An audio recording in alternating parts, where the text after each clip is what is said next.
ரிசர்வ்டா இருக்கிறது வேற, இன்ட்ரோவர்ட்டா இருக்கிறது வேற. நான் மீன் பண்றது வந்து ஒரு 3 வயசுல 4 வயசுல நமக்கு தெரிஞ்சிடும். அது எப்படி உட்காந்துட்டே இருக்கும் ஒரு இடத்துல, யாரோடையும் பழகாது. பட் இன்னொன்னு என்ன, சில தயக்கங்கள்னால அந்த குழந்தைக்கு வந்து அந்த மாதிரி இருக்கலாம். மொபைல் வந்ததுக்கு அப்புறம் அவங்களுக்கு அந்த டோபமைன் சொல்றாங்க இல்லையா, அந்த ஹாப்பினஸ் தேவைப்படுது. அது ஒரு அடிக்ஷன் மாதிரி. ஸோ முதல்லேருந்தே இந்த socialisation according to the age groups ஆட்டோமேட்டிக்காக நம்மள ஒரு சத்சங் கூட்டிகிட்டு போவாங்க, ஒரு கோவில் ஃபங்க்ஷன்ஸ் கூட்டிகிட்டு போவாங்க. இப்போ கூட ஃபெஸ்டிவல் சமயத்தில் டிவி ப்ரோக்ராம்ஸ் தான் வந்து பெரியவங்களே உட்காந்துட்டாங்க.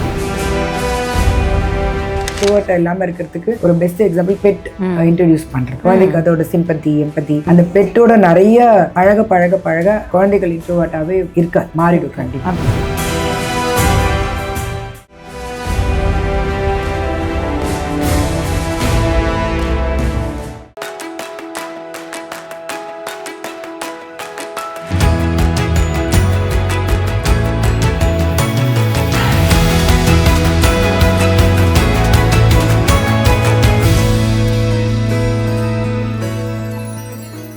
இன்ட்ரோவர்ட்டாக இருப்பாங்க.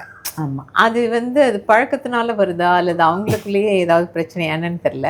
நான் சொல்ல ஜென்ரலாக தான் சொல்கிறேன், ரொம்ப இந்த லெவல் ஆஃப் இதெல்லாம் நான் சொல்லலை. ஸோ அது மாதிரி கொஞ்சம் அவ்வளோவா பேசாமல் அப்படி அவங்களுக்குள்ளேயே அந்த இதில் இருக்கக்கூடிய அப்படி நான் கொஞ்சம் வளர்ந்த குழந்தைங்களே சிலது பார்த்துருக்கேன். அப்போ அவங்கள என்ன மாதிரி நம்ம வளர்த்துருக்கணும் அப்படின்னு எனக்கு அந்த கேள்வி அவங்கள்ட்ட. ஆமாம், சில குழந்தைகள் வந்து பை நேச்சரே வந்து ரிசர்வ்டு கேரக்டராக இருப்பாங்க. அவங்க எப்படி யாரை கொண்டு வந்திருக்காங்களோ அப்பா அம்மாவை யாராவது ரிசர்வ்டாக இருந்திருப்பாங்க. ரிசர்வ்டாக இருக்கிறது வேற, இன்ட்ரோவர்ட்டாக இருக்கிறது வேற. இன்ட்ரோவர்ட்டாக இருக்கிறது வந்து மற்றவங்க யாரும் தங்கிட்ட வந்து பேசினா பிடிக்காது. இவங்களுக்கு அவங்க கூட நிறைய பேச வேண்டான்னு தோணிடும்.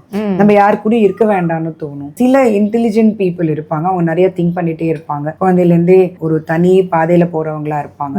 ஸோ அவங்க நம்ம வந்து ஃபர்ஸ்ட் அனலைஸ் பண்ணணும், ஏன் இப்படி இருக்காங்க, இன்ட்ரோவர்ட்டா போர் அடிக்கிறதுனால இப்படி இருக்காங்களா, தனிமைனால இருக்காங்களா, இல்ல என்ன பேச பிடிக்கலையா, அவங்களே ஏதாவது உள்ளுக்குள்ள ஏதாவது யோசிச்சுட்டே இருக்காங்களா. அதே மாதிரி குழந்தைங்களையே கூட அப்படி இருக்காங்க. ரொம்ப குழந்தைனா நான் மீன் பண்றது வந்து ஒரு 3 வயசுல 4 வயசுல நமக்கு தெரிஞ்சிடும். அது எப்படி உட்காந்துட்டே இருக்கும் ஒரு இடத்துல, யாரோடையும் பழகாது. பட் இன்னொன்னு என்ன, சில தயக்கங்கள்னால அந்த குழந்தைக்கு வந்து அந்த மாதிரி இருக்கலாம். பட் ஸ்கூல்லயும் எப்படி இருக்காங்க, வீட்லயும் எப்படி இருக்காங்க, ஸ்கூல்ல ஒரு மாதிரி இருப்பாங்க, வீட்டுல ஒரு மாதிரி இருப்பாங்க. ஸோ அதெல்லாம் வந்து நம்ம அதுக்கேற்ற மாதிரி அதை மாத்தணும். அவ்வளவுதான். மக்கள்னால அந்த மாதிரியா, இல்ல இடத்துனால அந்த மாதிரியா, இல்ல சிச்சுவேஷன்ஸ்னால அந்த மாதிரியா, குழந்தைக்கு பிடிக்காத விஷயங்கள் நடக்கிறதுனால அப்படி இருக்கா, சொல்ல முடியாம இன்ட்ரோவர்ட் ஆயிருக்காங்க. எதுவுமே கேஸ் ஸ்டடி தான். ஒரு குழந்தையும் தனி. ஒரு குழந்தைக்கும் ஏன் இப்படி இன்ட்ரோவர்ட்டா இருக்கிறதுங்கிறது, இவன் இப்படி இன்ட்ரோவர்ட்டா இருந்தா என்னோட அண்ணா பையன் இன்ட்ரோவர்ட் அதனால எவனும் இன்ட்ரோவர்ட்னு சொல்லவே கூடாது.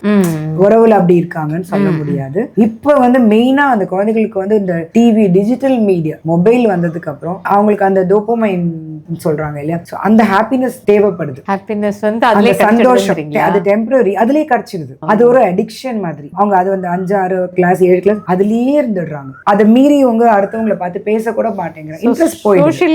சோஷியலைஸ் பண்றது இல்லாம அந்த பழக்கம் இல்லாதனால அவங்களுக்கு இதுவே ஓகேன்னு தோணிடுது. ஐ எம் கம்ஃபர்டபிள் அப்படின்னு எப்ப அதை பழகிக்கிறாங்களோ அடுத்து சோஷியலைஸ் பண்ண மாட்டோம். ஸோ முதல்லேருந்தே இந்த socialisation according to the age groups. இப்போ நம்மலாம் ஆட்டோமேட்டிக்காக நம்மள ஒரு சத்சங் கூட்டிகிட்டு போவாங்க, ஒரு கோவில் ஃபங்க்ஷன்ஸ் கூட்டிகிட்டு போவாங்க, ஒரு திருவிழா, நமக்குலாம் வந்து விழாக்கள் நிறைய இருக்கும்.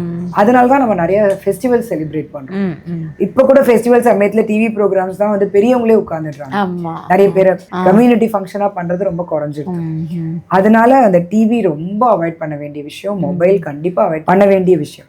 இது ரெண்டுமே அந்த குழந்தை இன்னும் கொஞ்சம் நிறைய இன்ட்ரோவர்ட் ஆகும். ஸோ அதை இன்ட்ரடியூஸ் பண்ணாம, மொபைல் பார்க்காதேன்னு சொல்றதை விட அந்த மொபைல் பார்க்காம இருக்கிறதுக்கு என்ன உண்டோ அதை கண்டிப்பா அந்த பேரண்ட்ஸ் பொறுப்பெடுத்து வெளியில கூட்டிட்டு போறது, சோஷியலைஸ் பண்ண வைக்கிறது, சின்ன சின்ன ஹெல்ப் பண்ண வைக்கிறது, நிறைய விஷயங்களை இன்ட்ரடியூஸ் பண்ணணும்.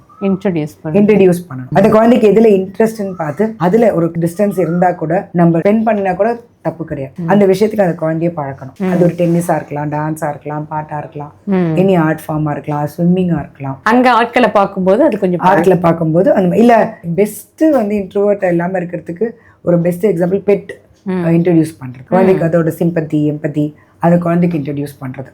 அந்த பெட்டோட நிறைய பழக வந்து குழந்தைகள் இன்ட்ரோவர்ட்டாவே இருக்காது, மாறிடும். கண்டிப்பா அப்படியா மாறிடும். அதே மாதிரி உறவுக்காரங்களை சரியான நேரத்துல சரியான என்னோட ஒரு உறவுல ஒருத்தவங்க சொன்னாங்க, நான் இன்னொரு வீட்டுக்கு போயிருந்தேன், கஷ்டப்பட்டு என் பெங்களூர் போயிட்டு என்னோட அக்கா மீட் பண்ண போறேன்னு போனா அவ ரூம்ல இருந்தே ஹாய் அப்படின்ட்டு, ஹாய் ஆண்டி கூட இல்லை, ஹாய் அப்படின்ட்டு மொபைல் பார்க்க ஆரம்பிச்சிட்டான்.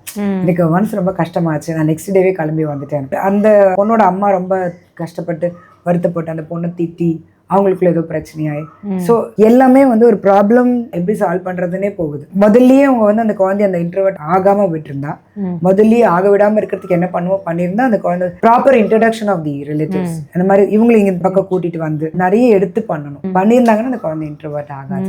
இல்ல அதையும் மீறி ரொம்ப இருக்காங்கன்னா கண்டிப்பா கவுன்சிலிங் தப்பே. எதுக்குமே கவுன்சிலிங் அந்தந்த ஏஜ்ல என்ன பண்ணணுமோ அதை பண்ணலைன்னா அப்படி என்ன பண்றதுன்னு அதை பத்தி தெரிஞ்சவங்க கிட்ட முன்னெல்லாம் வீட்லயே இருந்தாங்க. நம்ம வயசானவங்க நிறைய எக்ஸ்பீரியன்ஸ் நமக்கு சொல்லி கொடுத்துட்டாங்க. இப்போ கேட்டுக்கிறதுலயும் தப்பு கிடையாது. பேரண்ட்ஸும் ஒரு சில இடங்கள்ல வந்து ரிலேட்டிவ்ஸ் இன்ட்ரடியூஸ் நம்ம பசங்க எங்கேயும் போக வேண்டாம், ஆமா அப்புறம் பசங்களாம் ரொம்ப குட்டுன்னு சொல்லிட்டு காட்டுறதுக்கே இவங்க வந்து யாரையும் பழக விடாம ஆமா அப்படியும் தனிமைப்படுத்தி ஆமா. வச்சாங்க. ரெண்டாவது அவங்க எதிர்க்கிற அந்த ரிலேட்டிவ்ஸ் பத்தி நம்ம பின்னாடி நிறைய பேசியிருப்போம். அப்ப அந்த குழந்தை நானா ஒருத்தங்களை பத்தி தெரிஞ்சுக்கிறத விட யாராவது சொல்லி ப்ரீ கன்சீவ்ட் ஐடியாஸ் அந்த குழந்தைங்களுக்கு நிறைய இருக்கும் மைண்ட்ல. அப்ப அவங்களோட பழகிறதுக்கே இவங்க அப்பா சொன்னாங்களே, அம்மா இவங்களை பத்தி இப்படி சொன்னாங்களே, இவங்க ரொம்ப கோவக்காரங்க, இவங்க ரொம்ப இப்படி அம்மே, சோ பழக மாட்டாங்க. ஸோ அவங்களுக்கு அந்த ஒரு ப்ரொடெக்ஷன் இருக்கும். அது ஒரு சாக்காவும் போயிடும். நீங்க தானே சொன்னீங்கப்பா அவங்க இப்படி அப்படின்ட்டு எதுக்கு வம்பு. அதனால நம்ம ப்ரீ கன்சீவ்ட் ஐடியாஸ் குழந்தைகளுக்கு தேவையில்லையே. ஸோ நம்ம பேசுற விதமும் எல்லா குழந்தைங்களே அப்சர்வ் பண்ணணும். அப்சர்வேஷன் தான் ரொம்ப ரொம்ப முக்கியம். டீச்சர்ஸ் வேற விதத்துல அப்சர்வ் பண்ணுவாங்க, தே ஆர் செகண்ட் மதர்ஸ். அது மாதிரி நம்ம கண்டிப்பா as a parent as a டீச்சராகவும் நம்ம அப்சர்வ் பண்ணணும். கண்டிப்பா பண்ணணும். ஒரு காலகட்டத்துல அப்சர்வ் பண்ணி ரெக்கார்ட் பண்ணி வீட்டுல இருக்கிறவங்க பெரியவங்க டிஸ்கஸ் பண்ணி ஒரு பெரிய டீம் ஒர்க். அது குழந்தை வளர்ப்புங்கிறது ஒரு டீம் ஒர்க். இந்த பக்கம் டீச்சிங் இதுல பேரண்ட்ஸ் அந்த லெவல்ல 2 பேர் கப்பல் அவங்க டிஸ்கஸ் பண்ணி என்னன்னா இதை கவனிச்சேன் என்ன மாதிரி இருக்கு, அப்போ எப்படி அதை ஹேண்டில் பண்ணலாம் அப்படின்னு 2 பேரும் சேர்ந்து தீர்மானிக்கிறது அப்படின்னு எல்லாமே தேவைப்படுது. இல்ல எல்லாமே தேவைப்படுது மேம். அந்த மாதிரி ஒரு பேரண்ட்ஸ் கிடைச்சி ஒரு கம்யூனிட்டி கிடைச்சிருதுன்னா அந்த குழந்தைக்கு நிறைய விஷயங்கள் நல்ல தேவையான விஷயங்கள் மட்டும் எக்ஸ்போஸ் ஆக வந்ததுன்னா அந்த நம்பிக்கையும் அந்த குழந்தைக்கு கிடைக்கிற அந்த எக்ஸ்பீரியன்ஸும் நல்ல வழியில கண்டிப்பா கொண்டு கண்டிப்பா. ஏன்னா எல்லா குழந்தையுமே சொன்ன மாதிரி நல்ல குழந்தைகள் தான். டிபெண்ட்ஸ். நல்ல விளக்கமா சொன்னீங்க. Thank you ma'am. Thank you so much.